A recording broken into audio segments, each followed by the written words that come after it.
ఏం చేయాలి, కూరగాయలు అవి ఫ్రెష్గా ఇప్పుడు కొన్ని గబగబా తెచ్చుకున్నాను. ఏం పులుసు చేయాలనో తెలియక కందిపప్పు, టమాటాలు, పచ్చిమిరపకాయలు, మామిడికాయలు కోసేసేస్తున్నాను. గబాని అయిపోతుంది, ఏదో కూర చేసుకొని తినేయాలని. ఇది సింపుల్ కూర. ఇట్లే ఒక్కోసారి తిరువాత వేసి అలానే పెట్టేస్తాను. ఈరోజు అట్లే పెట్టేస్తాను.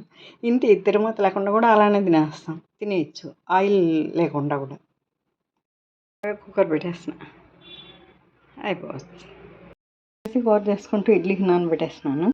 టమాటాలు సాల్ట్ వాటర్లో కడిగి ఆరబెట్టేస్తాను. ఇవన్నీ క్లాత్తో తుడిచి ఎత్తి ఫ్రిడ్జ్లో పెట్టుకుంటాను.